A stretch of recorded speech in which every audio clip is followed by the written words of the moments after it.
would love to do now is welcome our panel, and you can see their pictures on the screen there. I'm going to take that off and ask them to bring their actual images on the screen. And welcome. Well, I'm thrilled that I read this wonderful article that referenced the three of you about a month or so on the 5 trends for senior living. And because when I read it, I was like, wow, this would make a great discussion.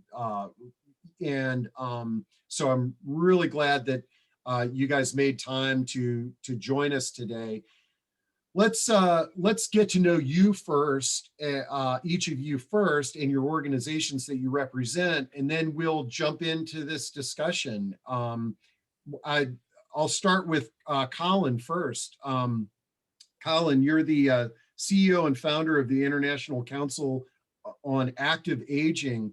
Tell us a little bit about yourself and about the council. Whoops. Oh, unmute.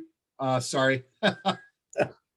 I was just seeing if you were paying attention. That's all. Yeah. First off, thanks for having me on the call, Zoom webinar. We call it all different things nowadays, don't we?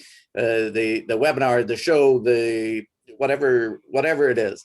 I myself have been in the health and wellness field now for 40 plus years. I know you couldn't tell, but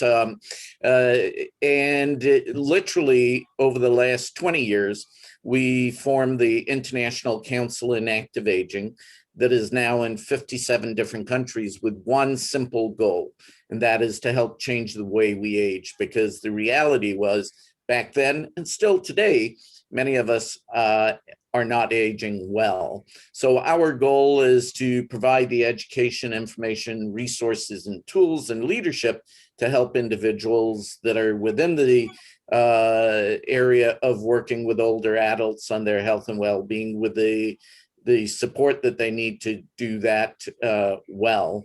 And, that's really, it's as simple as that. Changing the way we age, of course, impacts everything, and everything impacts it. So I'm a specialist and a generalist at the same time. Great. And it sounds like you got a little bit of an accent. Where are you based out of?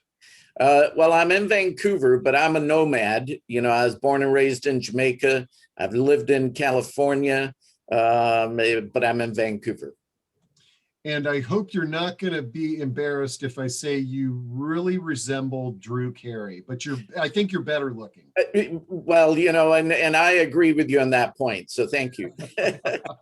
That's great. Okay. So now let's jump to our other two panelists, and I got right below Colin on my screen is Roger Landry, Dr. Roger Landry, author of Live Long and Die Short, and you're president of Masterpiece. So you got a lot of stuff that you can share with us. Tell us a little bit about your background, and I'm curious to learn about the organization that you lead, Masterpiece. Well, sure. Happy, Steve. Thanks for having us. It's an honor. Honor being on with these panelists. I work, of course, with Amanda, and she'll talk a little bit more about Masterpiece. But I'm a preventive medicine physician, and my career has been sort of circuitous and took some forks in the road I never expected. But I spent a career in the military as a flight surgeon. We basically want to keep flyers of healthy and performing at their best and literally crashing. And now I'm figuratively helping people so that they don't crash as we age. Masterpiece started just around the time Colin was doing his thing. We were in this thing together. He's a very accomplished entrepreneur. My brother is more of the entrepreneur, and I went along the ride with him.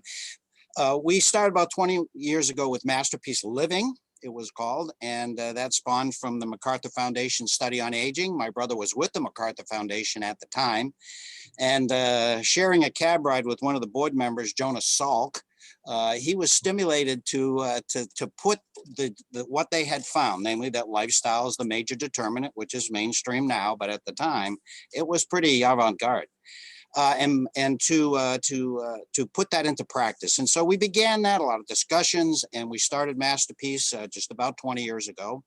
And it has evolved over time, where we partner with communities, senior living communities. That was Jonas's recommendation, that we at least begin there. Our desire, of course, is to reach everybody at last.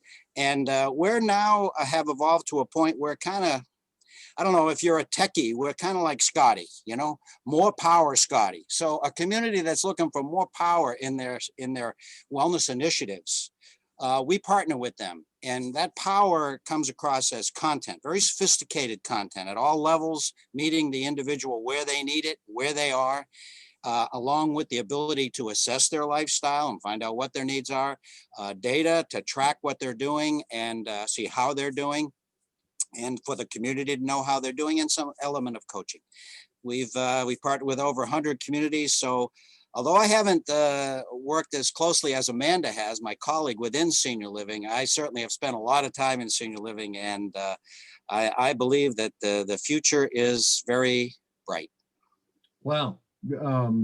This is pretty interesting. So, well, Amanda, I've got a few questions about Masterpiece, but let's learn a little bit about you first, and then if you can elaborate a little bit on Dr. Landry's, on how you deliver this service to your partners. Sure. Well, thank you. My name is Amanda Baushke, and I've worked specifically with Masterpiece for 7 years. And then before that, I worked for a client of Masterpiece for 5 years. So working a lot with that product.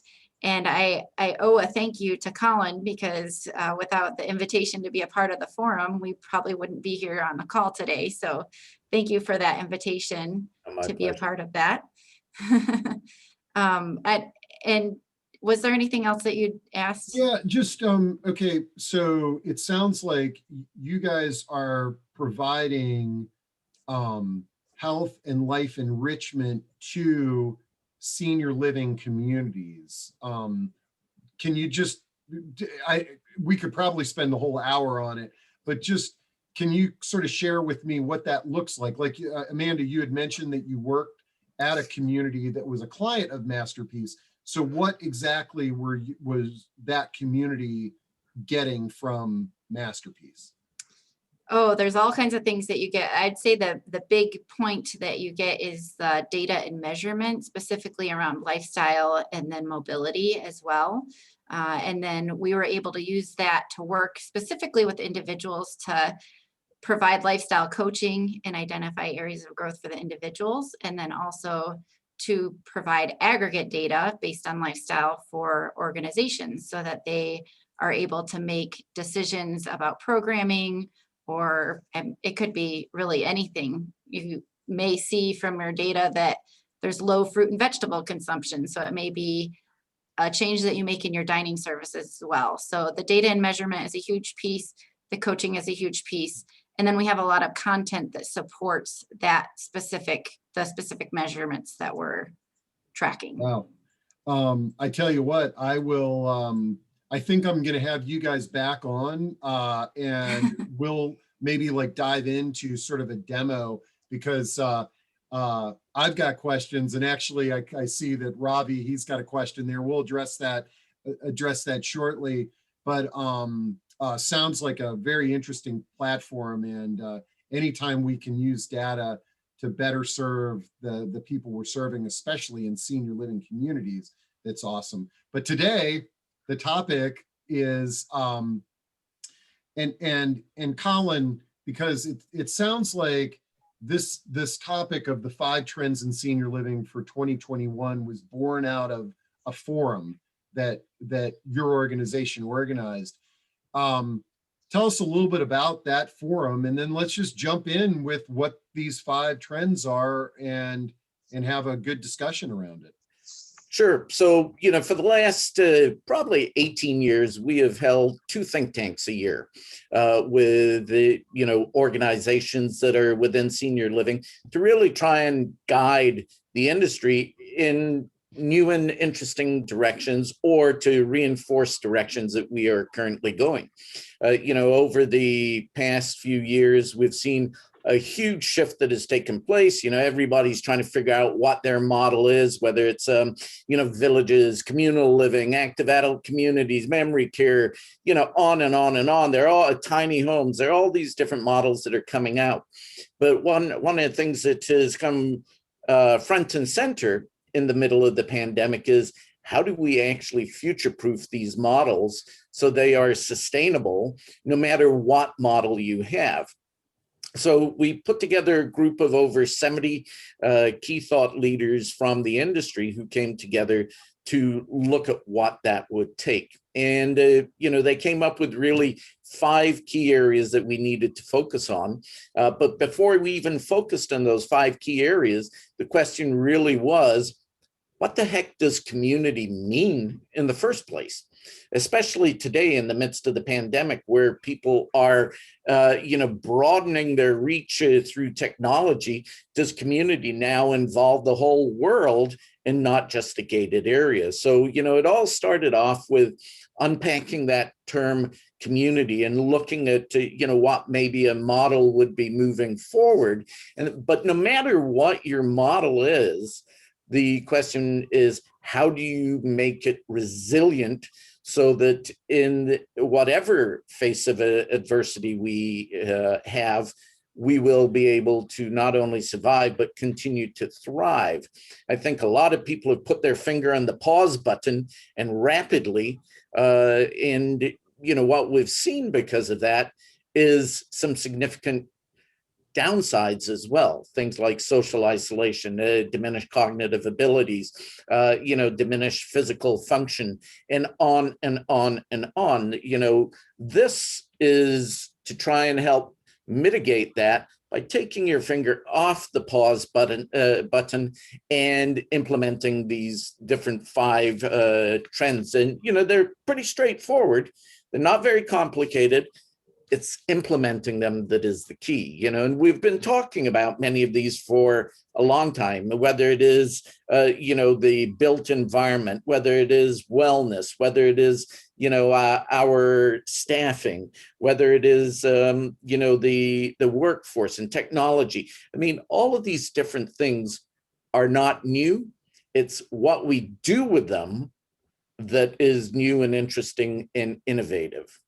And I think if we remember 2 words as we think about these and enter our discussion today, there are only 2 things that people want: somewhere that they can live, that they can aspire to, and aspire to a better life, and aspire to proper care if needed, and access. They want to be able to access the services that they want. They want to be able to access their community at large, and so forth. So as we look forward, looking at aspiration and access within all of this context, I think will hold us in good stead. Man, you really, you threw a bunch of ideas out there that I know the audience is going to love because it was helpful to me. A few of the things that you sort of threw out with community, it's sort of these events that we have right now, they used to be live events. And, yes, before the pandemic, we thought the only way that you could connect with community was at, a church or a hotel or what have you. And it's amazing how we can connect now and how convenient that is. But the other thing that I really like that you said is sort of this, I forgot the actual phrase, but it's future proofing is, that is so important because we all got caught in this COVID thing. yes. It made us realize that the world can radically change. And if we're not ready to respond quickly, our finger really does get stuck on that pause button, and then you become paralyzed and you're not progressing and moving forward. And our clients are the ones that suffer. So I'll shut up and let you guys keep going, but I love what you're sharing. If I could add to that, there's one of my favorite quotes is from Charles Darwin. And I mean, I'm not someone who reads a lot of poetry and all of this kind of stuff, but this one stuck in my mind, and that is, especially in the midst of the pandemic, and that is, it's not the strongest of the species that survives, not the most intelligent that survives. It's the one that is the most adaptable to change.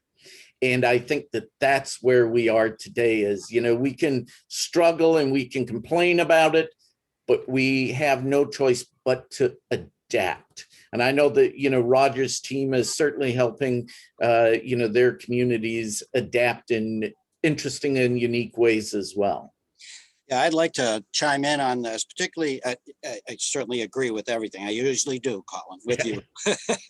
And on the whole topic of resilience, because I think that this pandemic has acted as an accelerant to everything that is happening out there. I think the changes within senior living have been accelerated because of the COVID acted as a lens on us.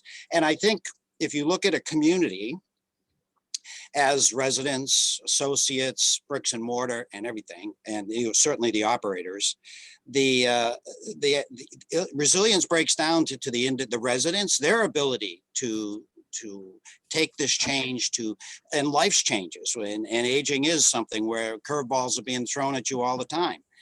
And the associates, we've seen the associates put under tremendous stress that they had not seen before.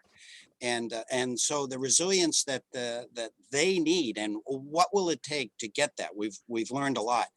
But then again, the operators and the organizations and the systems, their resilience, their ability to pivot, and that's tough if you have a tradition that goes back a century in many cases of how this is done.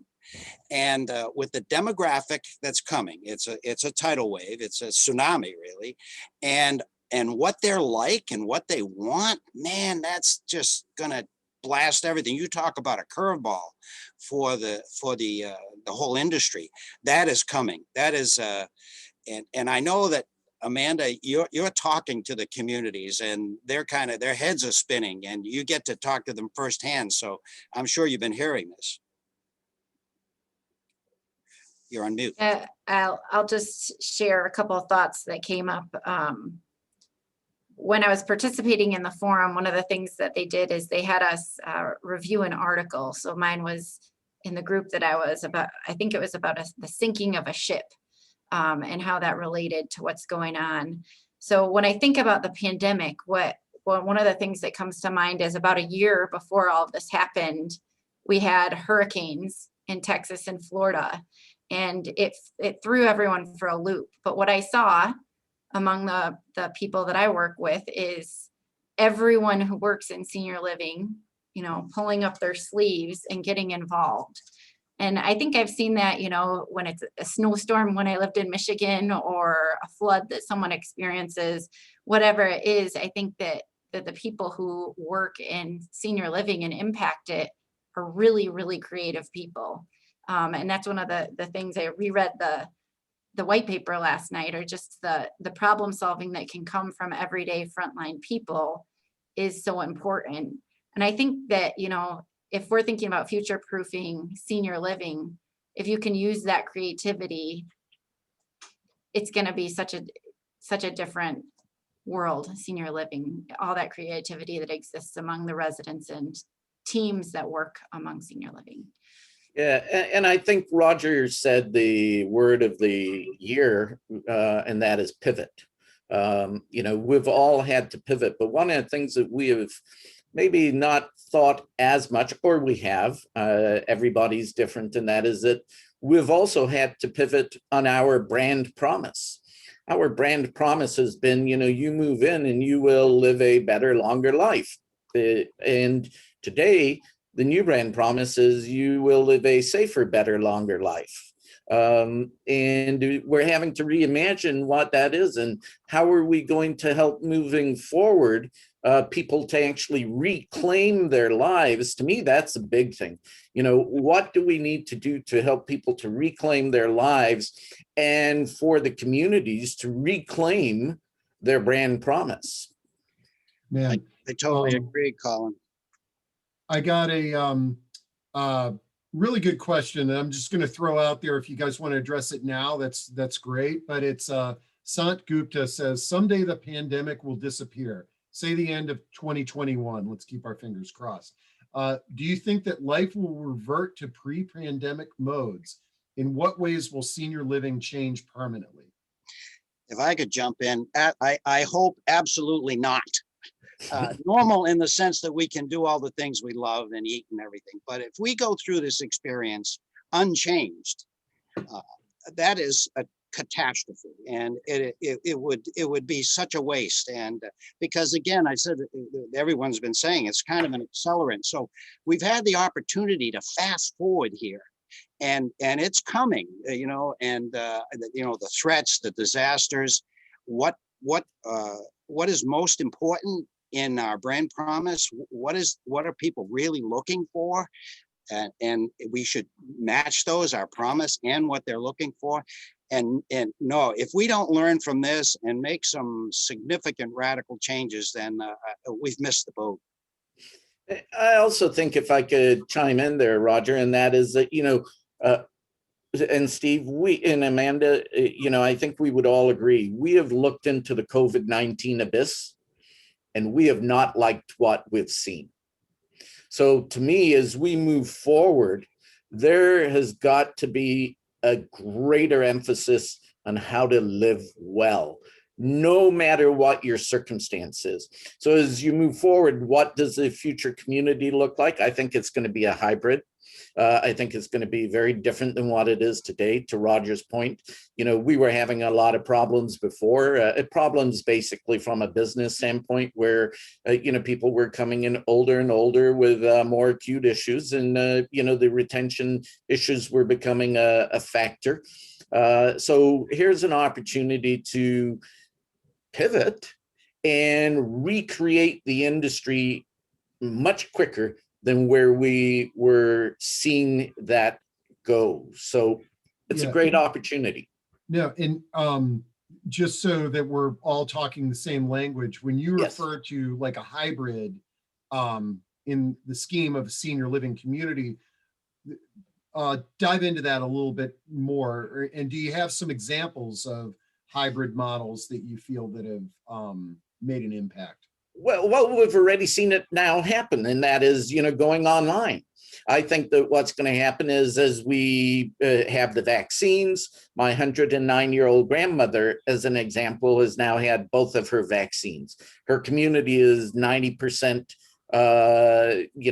vaccinated. So at some stage, they will be able to interact with the staff that is vaccinated and so forth. But I think that they've also gone online, and losing that, you don't want to lose that, because that has now completely changed the complexion of connection in a different way. There were some people that weren't coming down to the wellness center, that weren't coming down to dinner or what have you. They were, living their life without engagement, or our definition of engagement. And, now they're engaged in different things, so I think that you're going to see a greater emphasis on the outdoors. So you'll have a greater hybrid that way. You'll have a greater emphasis on technology. You'll, all of these different things that will take us from one flat model, this is it, to something that is more interconnected. Great. I can see, I totally agree. The hybrids are already out there, as Absolutely. Colin has mentioned them, with the village movement and co-housing.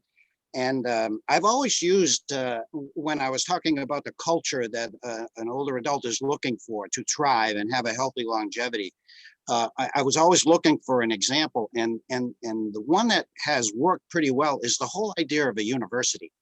So if someone were to go to a university, they're there to grow, not just to be or be maintained. Yeah. They're growing intellectually, but also physically, socially, spiritually. And universities, for the most part, are usually, and I saw this in the report and I loved it, a community within a community.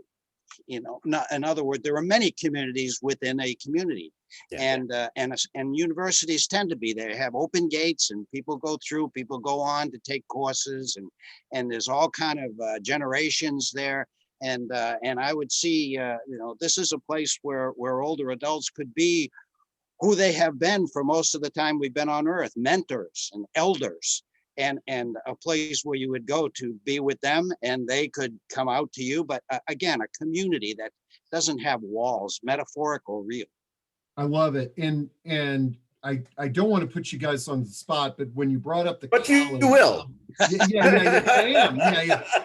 I'm just getting you ready. But but when you brought up the university, one of the things that I love about colleges and the neighborhood that I live in right now, the house that I'm in right now, is there's no age segregation. There's no segregation at all. You can't segregate anywhere.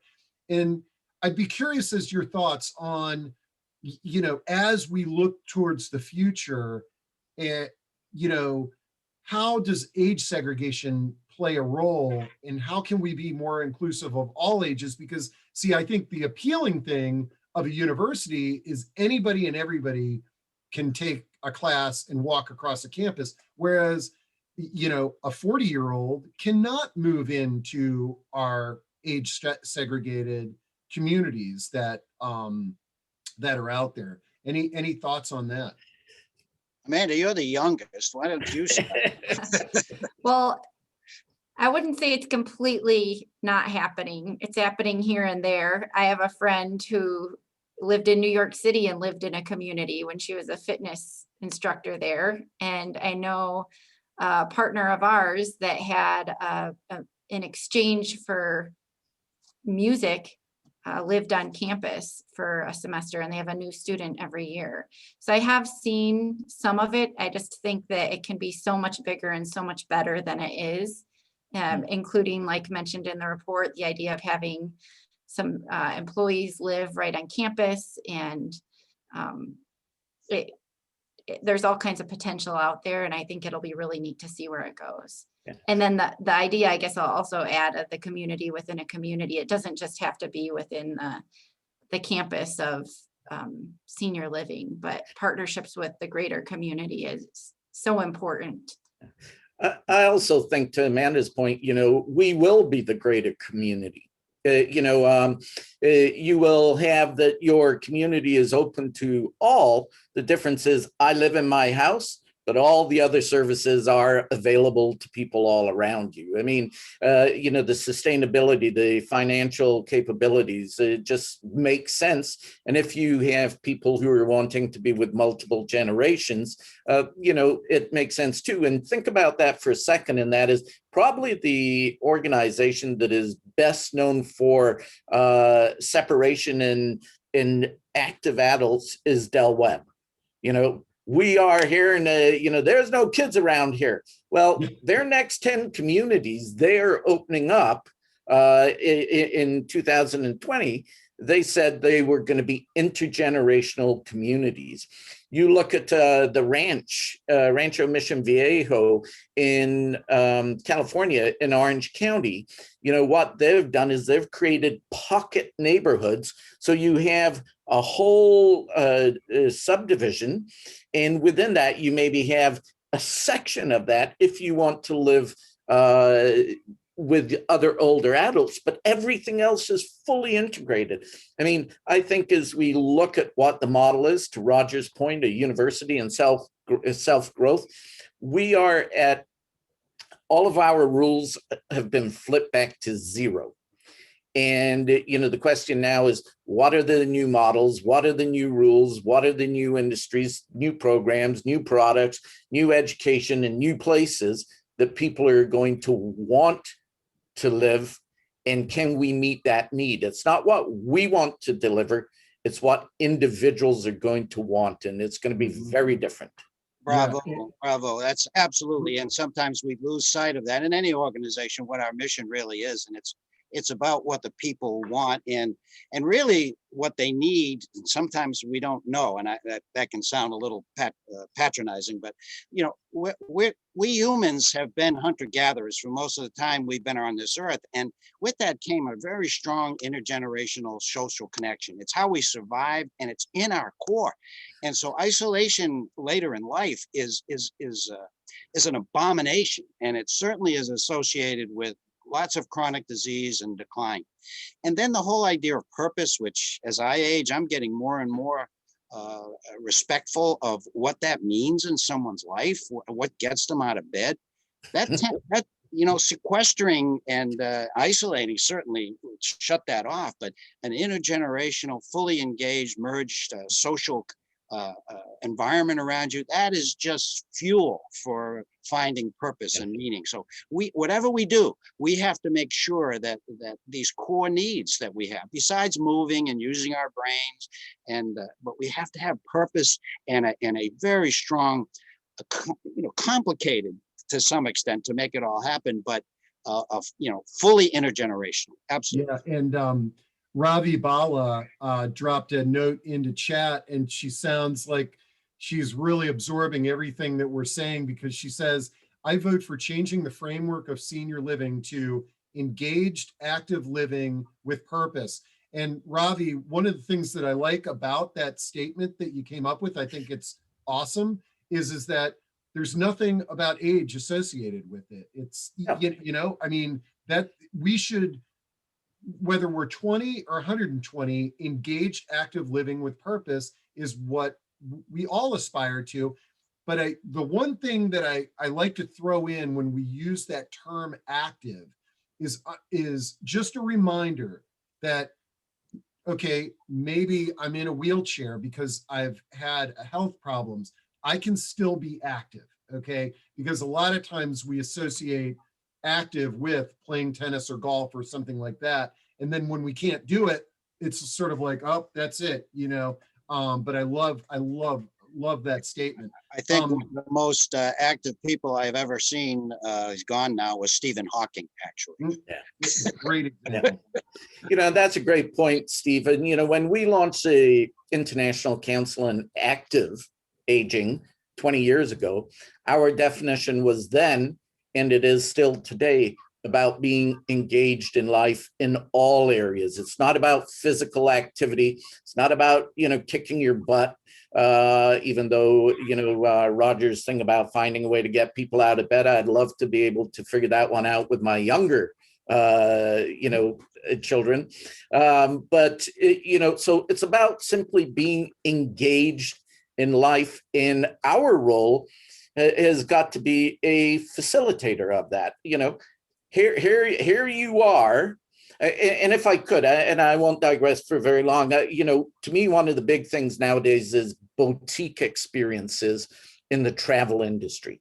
You know, for the last 10 years, I've been traveling a lot, and you go to these boutique opportunities, and you have the choice of all these things that you can do if you wish.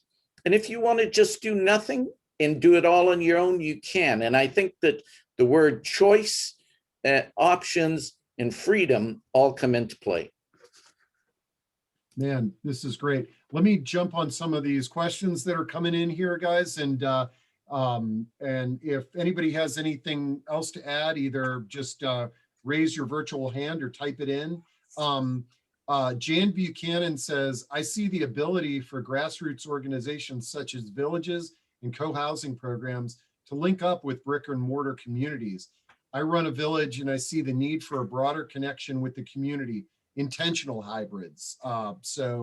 Great comment there, Jan. Yeah. Great. Audra Bakatis says, shared housing is a good option. Hopefully it will catch on and grow. I agree. You know, isolation, as we have said several times here already, it's poison, and we've all got a taste of it now because, you know, of the quarantines and things of that nature. But I think shared housing makes such good sense. But I'm going to sort of I'm curious at your thoughts on this is that I think one of the things that, one of these battles that we have in our field is aging in place versus making a move. And one of the things that I hear a lot of is, I'm not leaving my home. I am not leaving my home. No matter if you're completely isolated and it's not safe to live in your home, okay, is that when we talk about pivoting and we talk about flexibility, one of the things that I hope comes out of this pandemic is the consumer, we as the providers need to flex and pivot, but the consumer also needs to look at the world through a wider field of vision and say, I'd like to stay in my home, but what if that meant me getting a roommate or me moving to my best friend's house and we share that home? Thoughts on any of that? I think people stay in their homes. It's very understandable. It was a harbor when they were younger. They raised families there. They would come home. It was a beautiful place to be. They love their home for what happened there. But there comes a time when nothing is happening there. Yeah. Much to the chagrin and the potential decline and the isolation that comes with that. Social connection starts to get very limited. Certainly, if a spouse dies, then you're really in trouble. Yeah. And so I think that the consumer, and I think they will, the new consumer will say, I want experience. That's what I really want. Is experience. Some say it's engagement, but they want experience. And if they're not getting it, I think that if they see an alternative that's appealing, bricks and mortar and everything involved, if it's appealing, they will move. And so you get a lot of, I'm not ready yet in the sales offices of senior living. They'll be ready if we can do that. And so I totally get why someone would want to stay in their home because it's safe and because of the memories. But if they truly want a healthy longevity, they need to scare themselves a little bit and get out there and get engaged. And hopefully we can have enough options for them that are appealing. Yeah. And by all means, my comments were not meant to be pro one way or another. But I think, and I'm saying this, I know that everybody on the panel knows this, it's the audience, it's sort of like, it's having that flexibility and the ability to sort of look at what is best for you, the consumer. Okay, let's see. Can I say one more thing quickly about that? Yeah, jump on in. Yeah. Well, I just think when we're thinking about future proofing senior living, as it's always stood, it's an all or nothing. So you either move in and you get all of the resources and services and benefits of being a resident of the community, or you stay at home and you don't have really any connection to it at all. And I think that we're largely suggesting in this paper is that it doesn't have to be all or nothing. Exactly. And that's really where additional revenues can come in for senior living. People who want to stay in their own homes can still benefit from the culture and the resources and services that are out there. I think that is a fantastic point. The other thing that we haven't really discussed are NORCs, and that is naturally occurring retirement communities. And that is where I live is exactly one of those. I'm the youngest person in my building, and that's just because of it's a nice older building. It's a nice part of town, and people have been there for a long time. To Roger's point, but there comes a point in time also where maybe, depending on your capabilities, you're not able to stay in your home. But to Amanda's point, if you do stay in your home, this is where the hybrid versions of the communities really come into play that can interact with you as well. Great. I want to get back on some of these questions. Also, I just did glance into chat. Was there a white paper that was developed out of the 5? Yes. Okay. Maybe if we could get somebody to post the link into chat for that, that would be awesome. I'll drop that in just for you. asked a question about that. Okay, let's see. Sant Gupta says, as we get more accustomed to online interactions, will it lead to reduced importance of face-to-face meetings and activities? Interested on the panelists. It will never reduce the importance, never. It will be an excellent substitute when we cannot have face-to-face, but we as humans have a need for face-to-face. This is a core need that we have. And anything short of that falls short of what we really need. However, of course, things happen, and without technology, if this happened 25, 30 years ago, we would have been in deep trouble. And video conferencing, I mean, it's been my life. I was on an airplane half the time of my life, and now it's about like this, and it's wonderful, it's excellent, but it will never be a complete healthy substitute for face-to-face interaction in my mind. I think there would be some great lessons to actually go back and learn from the Spanish flu, to Roger's point, where people didn't have technology. How did they engage? What were they doing? A friend of mine, Dr. Richard Carmona, who's one of the former Surgeon Generals, is astute in this area. And he said, in a conversation recently, he said, all of the things that we're experiencing, we all experienced back then, and our responses are almost identical. The only difference is, or one of the only differences is technology. Yep. Yeah, how many died with the Spanish flu? 60 to 100 million. It worldwide, and so perhaps it's helped a lot. Yes, let's hope so.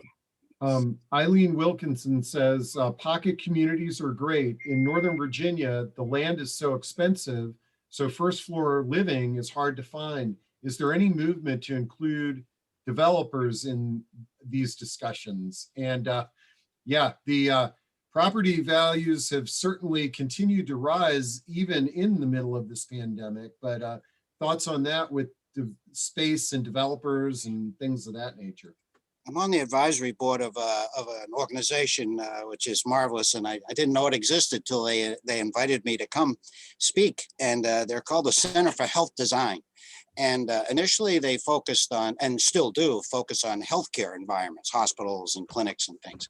But more and more with the demographic, they have been focusing on senior living, and senior living as an industry, bricks and mortar wise, but also senior living in general. So with people of their caliber, and they have architects, designers, city planners, everything involved in that organization, I believe that people are becoming aware of this.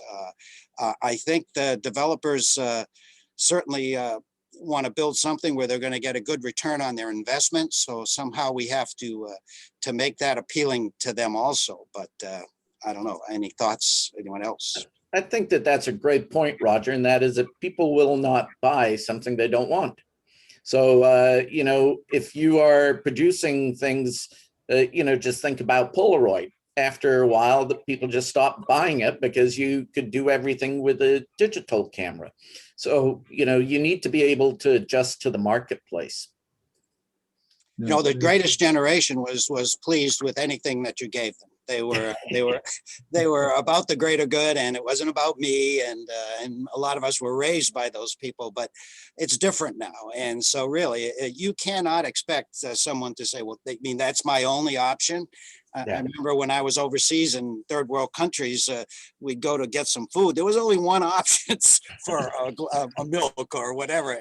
And so that's the way it's been, but that's unacceptable now. So again, I think the industry will pivot once again to make sure that they realize that certainly what are the core things for health, and for most of this new generation, this new older adult, but also multiple options, because again, people are different. Amanda, I'm really curious, because you were right there with the residents of senior living, and the greatest generation. But from a workforce standpoint of you being one of the associates working in these, what did you see and what are you seeing now? Have you seen a big shift? And sorry, Steve, I'm asking a question, but I love it. No, this is what I want. This is my dream come true. Okay. A shift in terms of So you dealt with when you were an associate working in a senior living community, and there was a certain ilk of older adult there, okay, certain kind of person, and you're now dealing with communities some 10, 15 years later. Have you seen a major shift in that? Well, I don't know that I have never, I know that we talk a lot about the shift, and we talk a lot about the new older adult, but I think to Colin's point a little bit earlier, I think even right before the pandemic, the large majority of people that were moving into communities were doing it because they needed it right now. And something was forcing them. I will say even 15 years ago, and I would say anyone who works in senior living would say this, I can't tell you how many residents had come up to me and said, why didn't I do this 10 years ago? Yeah. So it's like, once they get in and they move in, they realize the benefits of that, the social connections and the ability to have experiences and all of the above. But there's some disconnect in that communication where it's really hard to get that out to the prospective senior living resident. Sorry, go ahead. Yeah, I know we're getting close to the top of the hour, so I want to run through a few of these questions, but we'll keep on going here. But Pamela Mills has a comment here. Services need to be cross-cultural, cross-socioeconomic, and cross-capability options are attainable. I wanted to throw that out to the panel because we haven't talked about affordability. And I love the idea of sort of blending age and ability and income levels too. Any thoughts on that? I think that, the communities need to be a better reflection of society in general. They're not. They're highly Caucasian based. And the income is relatively high or moderate. I think the whole conversation about the middle market, which is a hot topic right now, also needs to consider, what do we really mean by middle market? If we're talking about middle market, are we talking about providing all the different care options that we are, because those cost money? Or is it that we are trying to attract people younger, healthier, and because of that, the services that we're offering are very different, as is the cost around those services. So maybe we are able to attract that segment of the population and attract them younger, keep them healthier for longer, and so forth. So I think that, where we end up is still unknown, but affordability is going to be front and center for some, no matter what business you're in. That's just the reality. Hotels have affordability issues. The Regis versus Motel 6, it's who your client is, who your target is, in building your business around that. One of the trends that's happening, very exciting in senior living, is the appearance of the for-profits. And Yes. most of these for-profits are from the real estate field. And so they're bringing, I think they're pushing the not-for-profits, and they're bringing a new view of certainly intergenerational, because they have been doing intergenerational housing, appealing premises, and they're very strategic in their marketing, and so they want to make sure that they have a brand promise and they deliver on it, and they know what's necessary. So I think what will come from that, because of their real estate background, is this affordability, intergenerational mix of ethnic mixes, and so I'm hopeful that they coming into this industry is going to help the entire industry, the not-for-profits as well as the for-profits, and I think the choices that are available. Yeah, and as we said earlier there, Roger, and that is, if you were opening up your community to the outside, and a lot of the services that were revenue neutral or being run as a loss are now profit centers, your model completely changes. And now what you're really selling is, your property for someone to live in, and everything else pays for itself. So you can become more attractive to a greater diverse group of individuals as well. Yeah, and again, I think the Ditto. nonprofit will jump onto that too. I think they'll see that, and so there'll be a nice sort of whirlpool of mixing that's going on there. No, I love it. Let's see, Alondro, who's a social gerontologist and certified health coach, has created intergenerational programs nationwide, and asks or makes the comment, corporate culture must change first to really move forward. Any thoughts on that? Yeah, any thoughts on sort of the corporate culture and the challenges in achieving some of the things we're talking about? I think it comes down to what we've been talking about, that there's a shift, there's a seismic shift going on that was accelerated by the pandemic, but it has been happening, driven by the demographic, driven by technology, driven by expectations of what I want this third chapter, which is now longer with longevity. So all of those things are coming together to make significant changes that are there.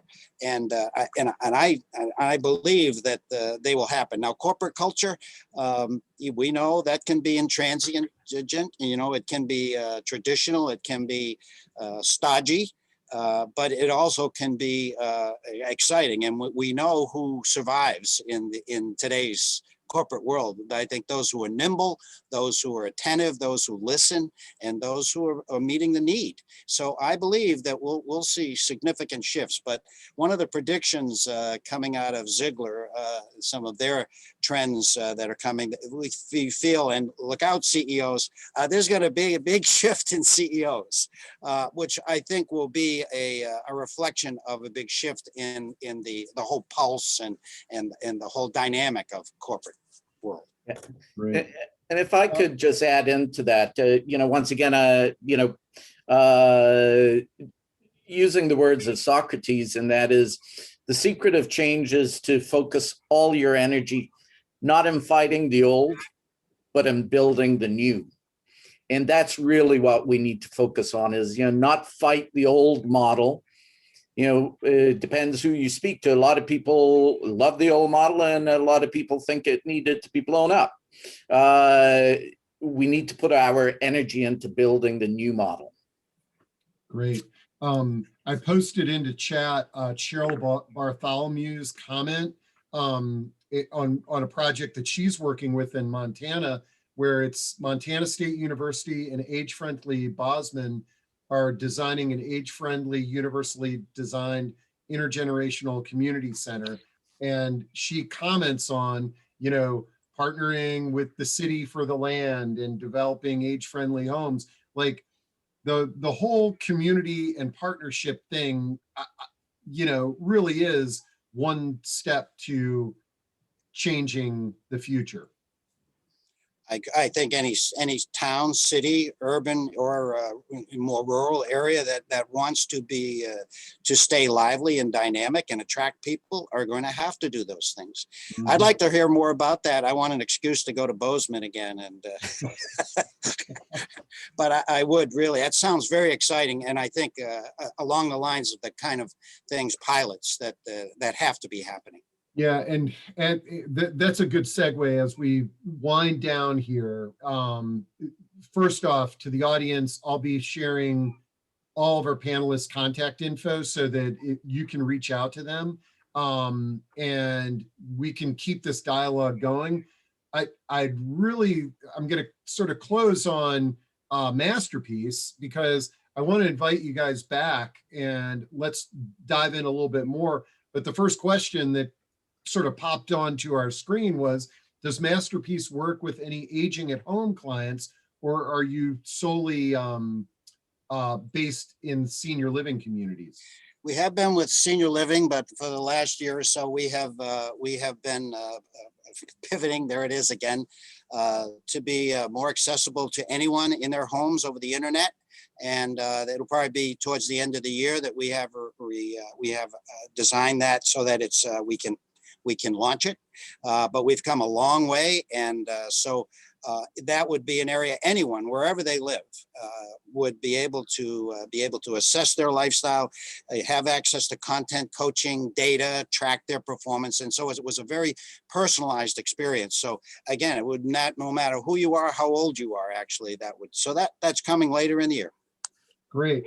Well, as we kind of close, I want to thank you guys for making it. I want to thank the audience for such great comments and questions. And I'll give you guys the opportunity to make some closing statements. And then, like I said, we'll make the recording available. We'll put it on podcast. We'll give you the contact info, and we'll share all the chat comments so that you can follow up with some of the other attendees.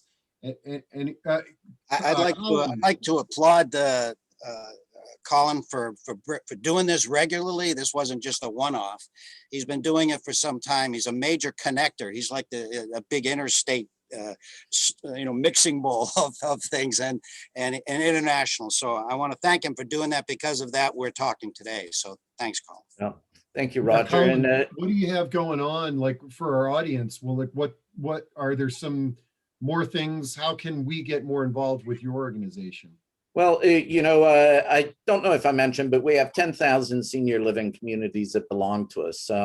And we are always open and embracing anyone that's interested in focusing on aging well. In my mind, aging well is the next normal. We've seen what we don't want, and we are going to have a hyper focus on what we do want.